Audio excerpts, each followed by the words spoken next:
소크라테스의 변명과 크리톤은 소크라테스의 제자 플라톤이 스승의 재판과 죽음에 대해 쓴 책이다. 크리톤은 소크라테스의 중마고 이름이다. 그는 사형이 선고되자 친구를 찾아가 탈출하라고 종용한다. 그러나 소크라테스는 이를 거절하고 독배를 마신다. 이들의 대화를 기록한 것이 크리톤이다. 소크라테스의 기소와 재판에 대한 정치적 배경은 이렇다. 소크라테스의 조국인 아테네는 펠로폰네스 전쟁에서 스파르타에게 패한다. 그런데 아테네 패전의 원인이 된 사람은 소크라테스의 제자인 알키비아데스였다. 전쟁 초기에 그는 강경론을 펼쳤지만 나중엔 스파르타로 망명해 아테네를 치는데 앞장을 섰다. 패전 후 아테네에는 친스파르타 정권인 30인 참주 정권이 들어서서 아테네 인구 5%를 죽일 정도로 공포정치를 했다. 그런데 이 정권의 지도자인 크리티아스도 소크라테스의 제자였다. 이후 트라시블로스가 이끄는 민주정 세력이 참주 정권을 타도하고 민주정을 복구시킨다. 그러면서 소크라테스에 대한 기소와 재판이 이루어진다. 소크라테스는 전쟁 전부터 아테네의 민주정을 어리석고 난폭한 인민의 중무정치 또는 폭민정치라고 비판하면서 스파르타와 같은 체제가 더 낫다고 주장했다. 하지만 소크라테스는 제자들과 달리 정치 활동을 하지는 않았다. 그러나 트라시블로스 정권이나 아테네 시민에게 소크라테스는 민주정의 비판적일 뿐만 아니라 실제 반역자들의 스승이었으므로 용서할 수 없었다. 소크라테스가 고소되자 500명의 배심원으로 구성된 배심 재판에서 소크라테스의 유무죄를 검토했다. 소크라테스는 변론에서 나는 어느 누구의 스승이 된 적이 없습니다. 만약 내가 정치에 관여했다면 나는 이미 오래전에 죽었을 것입니다. 라고 항변했다. 그리고 자기는 사람을 만나서 사상을 전파하고 설득하고 토론하는 사명을 신으로부터 부여받았기 때문에 배심원보다는 신을 따르겠다고 선언했다. 자신의 사상이 민주정에 비판적이고 제자들이 공포정치를 했지만 자신은 정치에 참여하지 않았으므로 자신을 죽이려는 것을 수용할 수 없다는 것이었다. 그리고 배심원들에게 자신을 죽이는 것은 배심원들을 해치는 것이라고 했다. 이런 변론을 듣자 배심원들은 유죄 판결을 내렸다. 그러자 소크라테스는 자신이 받아야 할 것은 형벌이 아니라 보상이라고 반박했다.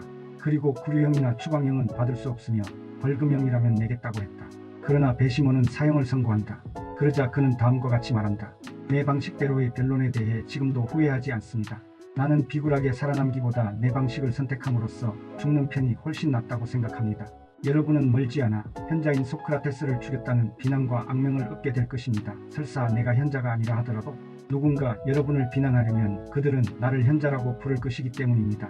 여러분은 여러분이 내게 가한 것보다 훨씬 가혹한 형벌을 받게 될 것입니다. 여러분을 비난하는 사람들이 훨씬 더 많아질 것이기 때문입니다. 이제는 떠나야 할 시간입니다. 우리는 각자 우리의 길을 가야 합니다. 저는 죽음으로, 여러분은 삶으로 어느 쪽이 좋은지는 신만이 알고 계십니다. 소크라테스는 사형이 예상되는 재판에서 자신의 신념을 지키면서 배심원들의 무지를 꾸짖었다. 여기에 그가 악법도 법이다라고 생각했다고 볼 수 있는 내용은 전혀 없다.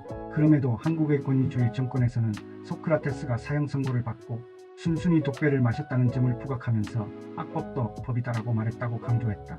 또한 이것을 반민주화법에 대한 비판이나 개폐의 방어 수단으로 적극 활용했다. 이제 크리톤으로 넘어가 보자.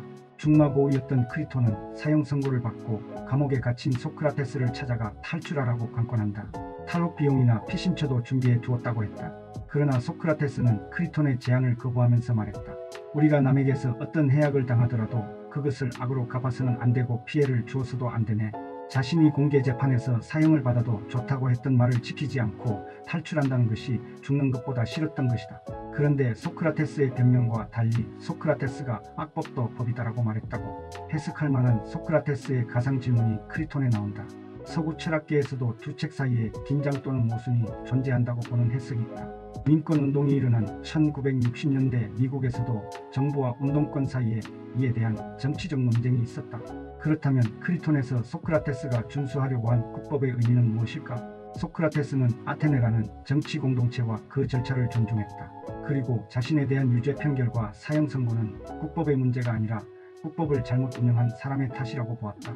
그가 자신의 죽음을 법률의 희생물이 아니라 인간의 희생물로서 순결하게 죽는 것이라고 한 것을 보면 알 수 있다. 그러면 소크라테스가 악법도 법이다라고 말했다고 처음 주장한 사람은 누구일까? 1932년 경성제국대학 교수를 지냈던 일본 법철학자 오다카 도모다. 그는 1937년 법철학이라는 책에서 소크라테스의 법사상을 악법도 법이다로 요약했다. 그리고 그의 제자들이 한국법학계 주류가 되면서 한국에서는 그 말이 통설적 지위를 차지하게 된 것이다. 소크라테스는 악법도 법이니 무조건 준수하라라고 하지도 않았지만 불의한 방법으로 나를 죽이려는 제도를 타파하라라고 말하지도 않았다. 그는 혁명론자가 아니었다.